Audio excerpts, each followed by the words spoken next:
All right, let's go ahead and move into our last chorus, which is basically a variation on the head.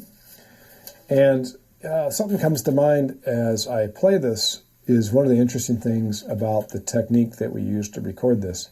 This was my first CD, so I just went way over the top and experimented with a lot of things. I played through a 1959 reissue Bassman. It's the same one that we talked about in the, not the exact same amp, but the same model that we speak of in the Bassman Chronicles with Mark Overman. I'm also playing through a Silverface Princeton Reverb, and it was a 1968. It is basically an identical version of the Princeton Reverb the 1968 Princeton Reverb that I review in the amp trials at bluesharmonica.com that I liked so much. And I played through both of them. So I just had a harmonica go into those individual amplifiers. And I believe I also played through my delay pedal, and then they added whatever reverb or delay that they wanted. So I had my microphone, which was a controlled reluctance or controlled magnetic Shure microphone, that went into a delay pedal that was split into the two amps, and then we put microphones everywhere. We put a mic right in the front of one amp, one in the right in the front. I also put a mic in the back of each amp because I was just kind of curious of the tonal differences, and then I had them put a mic in the room about maybe 4 feet to 5 feet away. Crazy amount of mics. I don't do that anymore. I just use one mic, or when I recorded the It Takes Three CD, we had two mics. We had one right on the amplifier and one in the room to capture the ambient sound. And some of those tracks also, it was in the bathroom. The amplifier was in the bathroom, so you were getting the nice, echo off of the hard surfaces in the bathroom. So we recorded it that way, and I still wasn't quite happy with the sound. If you listen to Licktran, it has a very ambient, kind of big room sound. And I didn't have that yet. And I told the guy, I'm just not quite happy with the sound yet. Is there anything else we can do? And he says, there's another technique that you can use that's kind of interesting. It's called remiking. It's where you take the signal and then you run it through another amplifier or through more speakers, and then you have a microphone pick that up as well.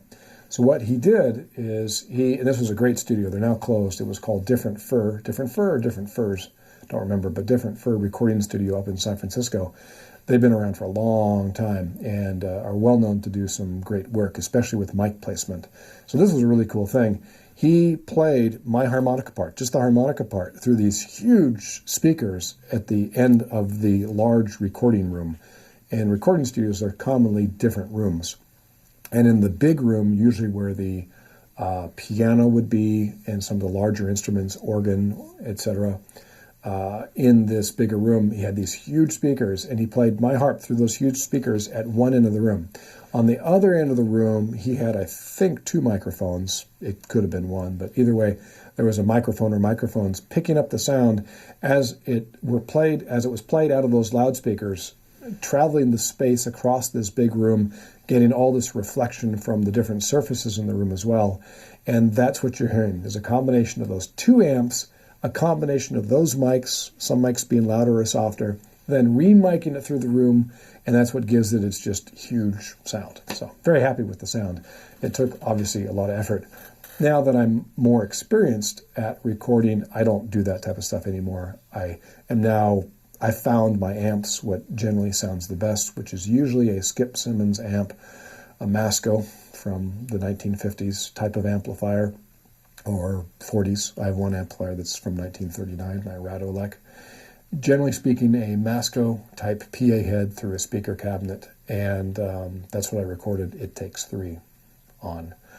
So I just generally use one, maybe two mics, but I don't go through all that process. But it was fun to do it, kind of expensive, because, again, my first CD, I just wanted to really do it right. But the end result was very cool. Now into playing.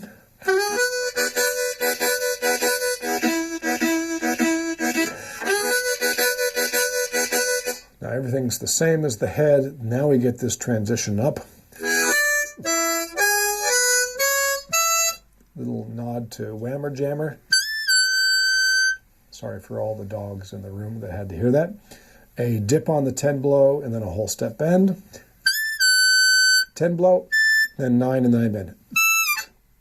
Then we get that same hiccup type William Clark rhythm.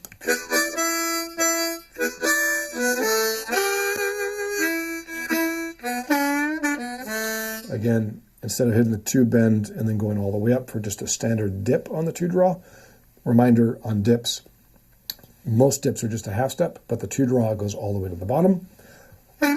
So I'm not going all the way up. I'm going halfway, and then 1 blow.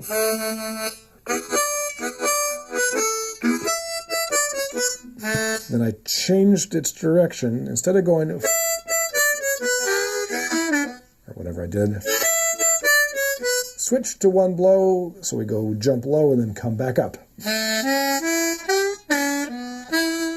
So, and you're like,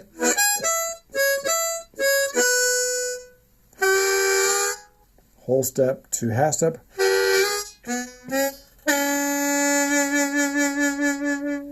All right, let me play it for you. 1, 2, 3, 4.